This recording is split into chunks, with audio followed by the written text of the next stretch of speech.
and welcome to this week's Grumpy Sound Guy show. In this episode, we're going to talk about advancing shows. It's a kind of a fundamental principle, but I've had a lot of people recently ask me to go back and maybe start covering fundamentals for, specifically for their church volunteer crew, because I'm starting to get people who are referring their volunteer tech team to this channel to get some basic insight on how to run shows and stuff like that, as well as I've had a couple of house sound buddies of mine say, man, we really need to touch on this again for the band's sake, because a lot of bands are not really making any efforts to advance shows, or not making any efforts to try and get all their ducks in a row and communicate with the venue before the gig. So before we dive into all that, please subscribe to this channel.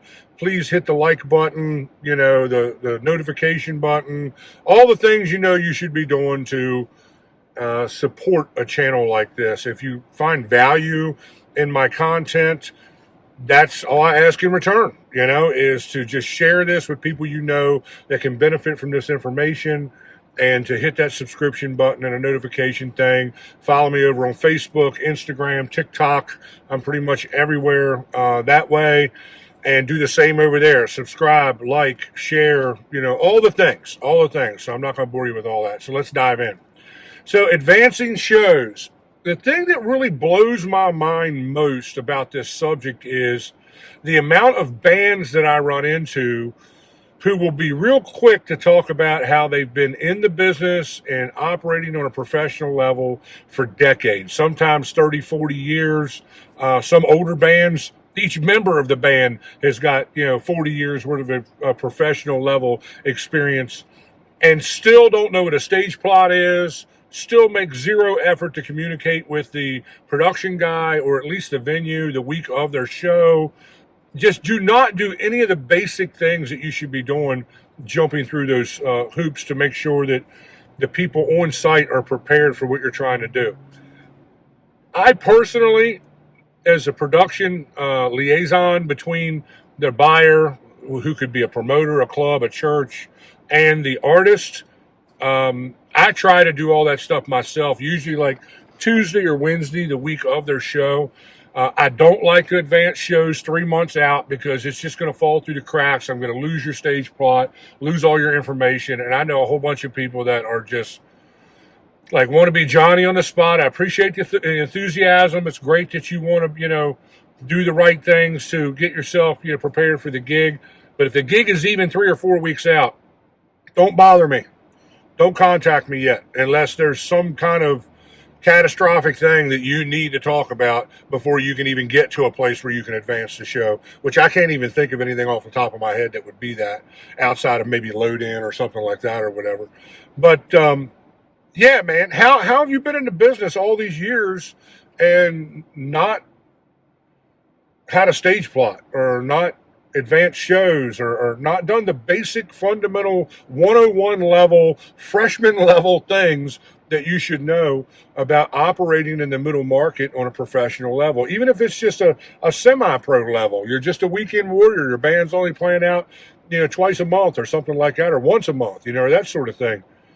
You still need to reach out to somebody. You still need to have a stage plot ready to go, an input list ready to go, because you need both of those things. A stage plot without an input list is like having a blueprint to a house without any measurements on it. So the house could be this big, or it could be the size of a house. Those details are very, very important. And again, it just blows my mind at how many bands just are completely out of the loop with that. I'll tell you, from a production standpoint, if I'm on what I call a cattle call gig, which means there's going to be like 6 or 8 bands that day, I may or may not reach out to the bands, because I am juggling a whole bunch of, stuff on my end, preparing for an event that size. And that might slip through the cracks. I may send one of my guys out after you to collect stage plots and input lists. I always do at least that at the bare minimum. and maybe answer your questions. But, sometimes we miss stuff. We're juggling way more stuff on our end than what you are on your end as a band. I can guarantee you that, because we have tons of logistical stuff to deal with. Now, I play in a band. I'm a drummer in my own classic rock band, J3. If you get a chance, check us out. We're super cool. If you go over to the J.R. Everhart YouTube channel, which is my music channel, you'll find some video of that and previous music stuff that I have done in the past. That makes for a good hour or two of looking at really cool classic rock stuff. But as a musician in a band, I have questions, man. Like, I want to know what the power's like. I want to know what the load end's going to be. I want to know who my point of contact is when I get to the club. I want to know who's paying me. I want to know when I'm getting paid, whether I'm getting paid at load end or at the end of the night, or is it going to be check, cash? Do I need to bring a W-9 to give to the club? There's questions that I need to have answered, for these kind of, situations. So I can't understand why everyone doesn't feel that way. Why doesn't everyone come to the table with, those kind of questions and wanting to know what's going on, especially if you're first time in the venue? Look, it's a little different situation if I'm a house guy at a venue and I mix you every 6 or 7 weeks. That's one thing. I'll still probably reach out to you to make sure everything's cool. Or if I'm going to have somebody subbing for me, I'll reach out and let you know there's a sub in place, and that sort of thing.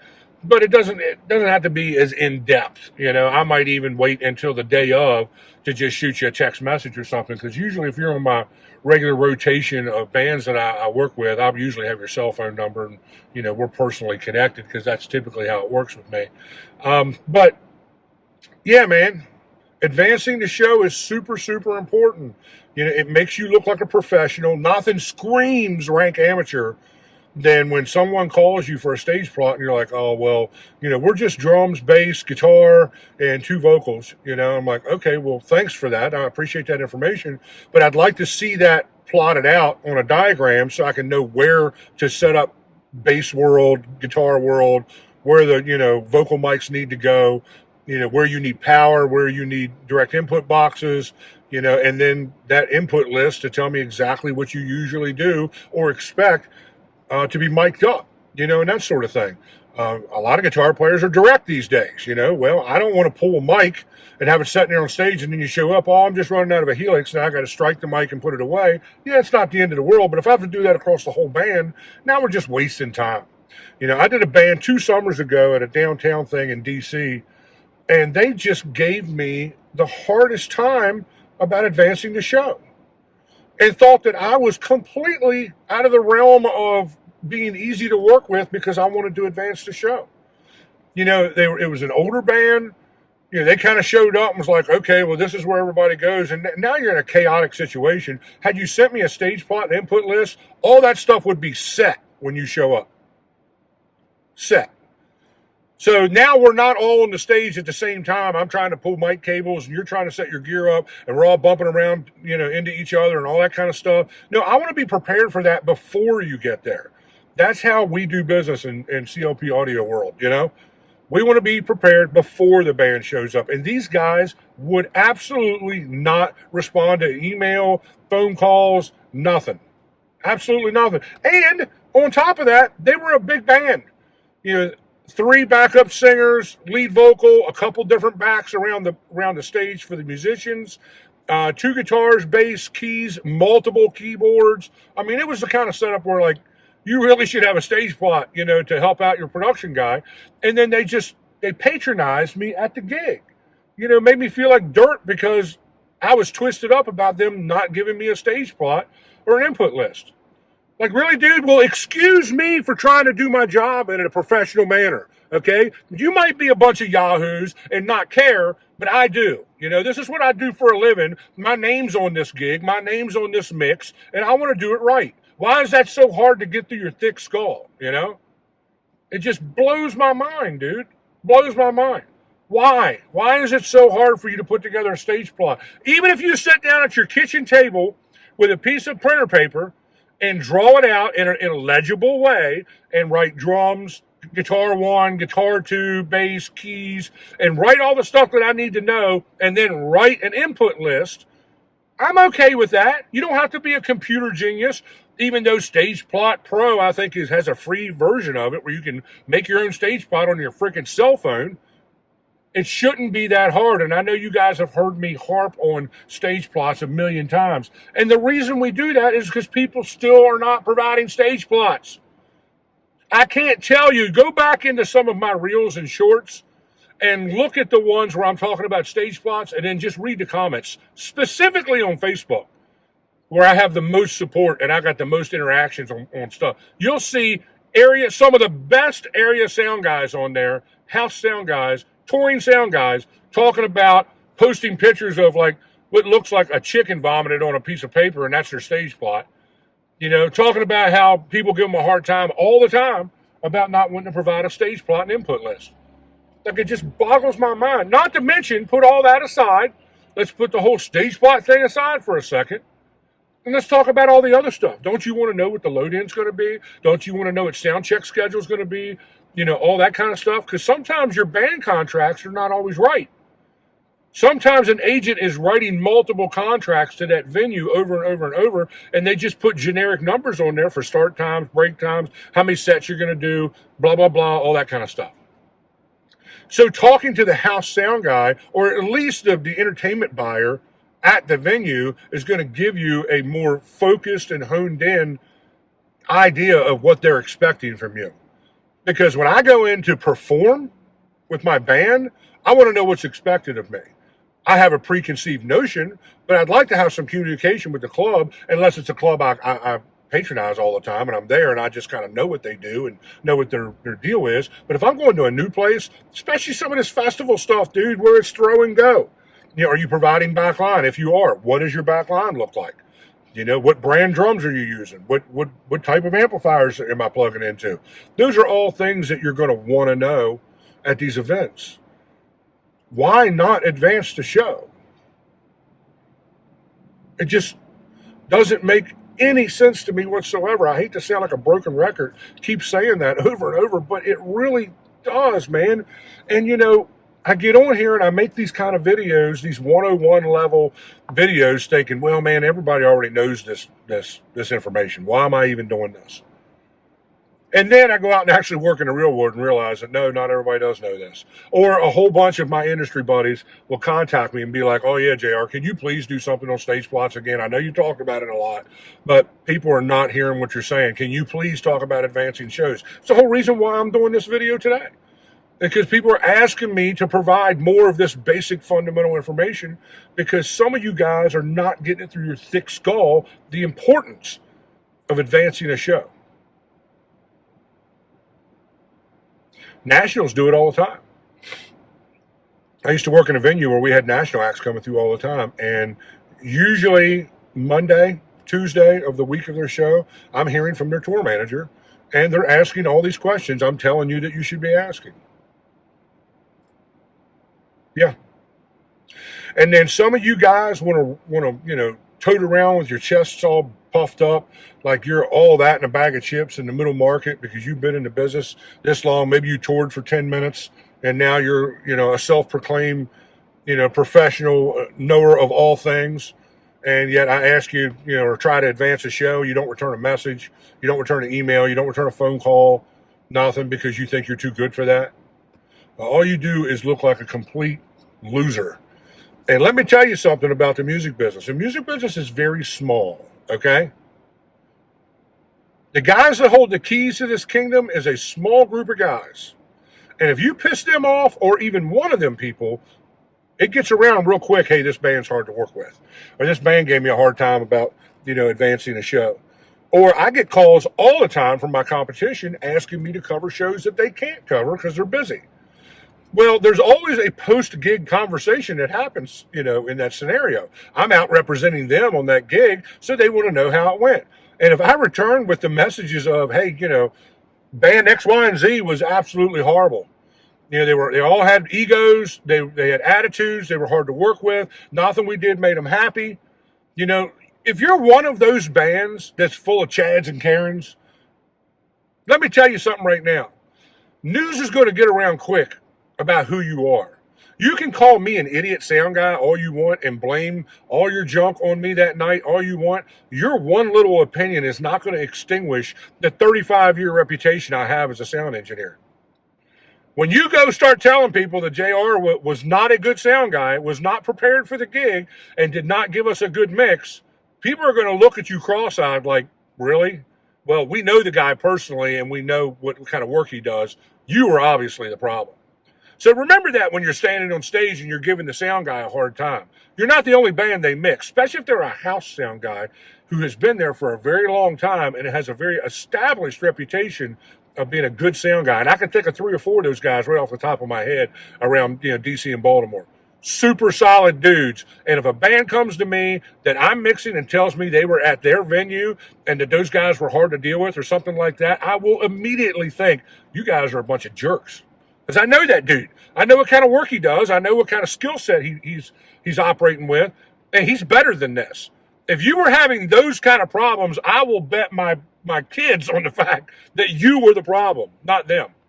So before you get all up on your little, high horse and your ego trip about how badass you think you are or how much you think you know, or because you have a $3,000 home studio on your MacBook Pro, you think you know more about audio than the sound guy, remember that we all talk to each other, okay?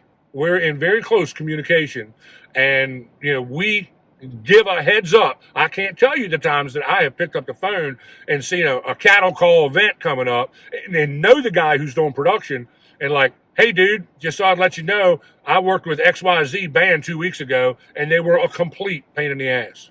So be prepared. Make sure you advance the show with them cats and, really get all your ducks in a row, because they're going to find 16,000 excuses why their poor performance was your fault. And don't think that guy ain't going to listen to what I say, because we all watch each other's back in this business.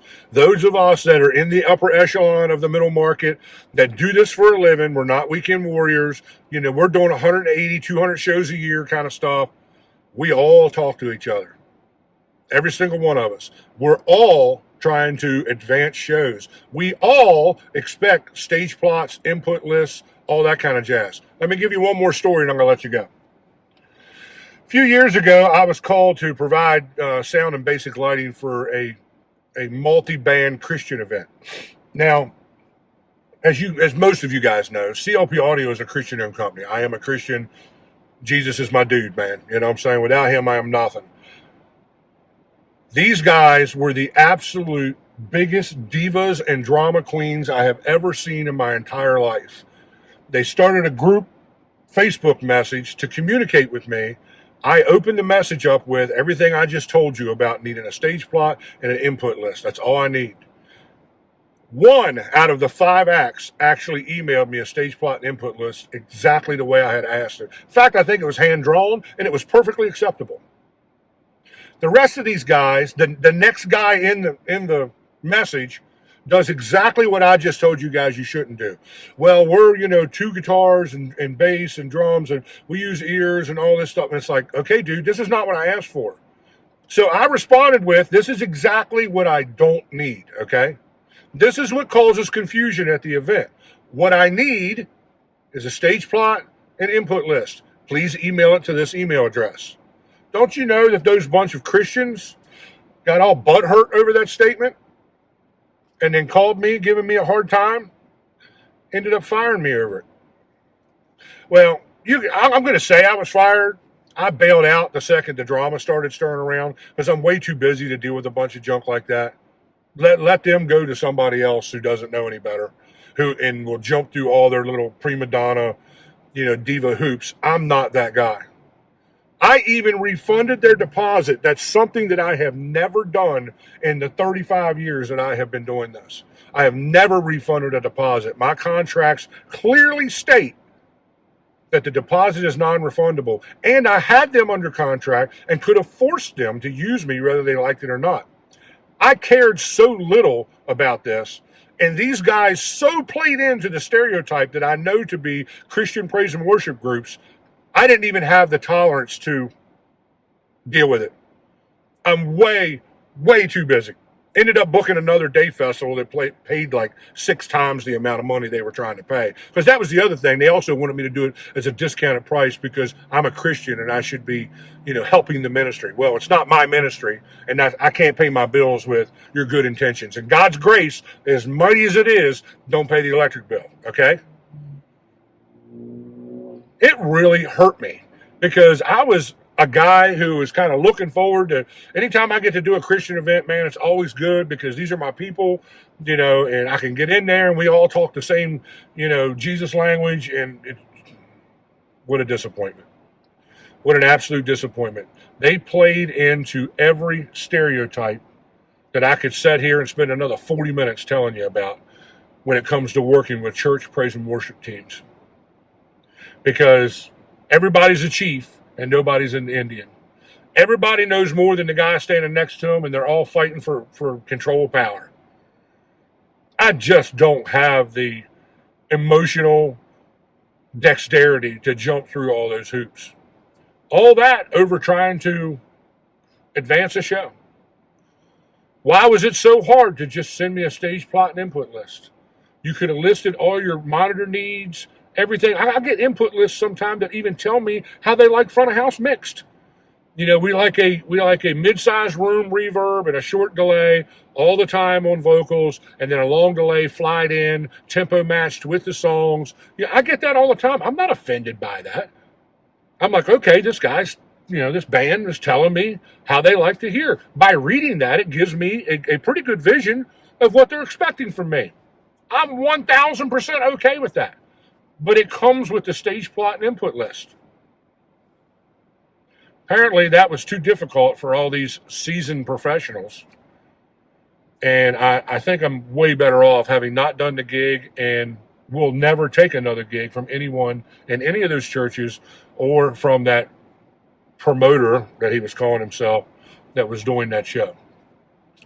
They're more than welcome to find somebody else.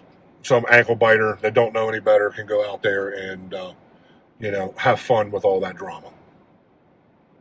So that's all I got to say. That was a lot. That was a mouthful. Here we are still harping on the basic fundamentals of middle market pro audio. But you know what? That's just kind of the life we live. That's the world we live in. And I'm trying to make the world a better place, one gig at a time, one mix at a time, one stage plot at a time, one correctly advanced show at a time. I'll see you guys next week. Bye-bye.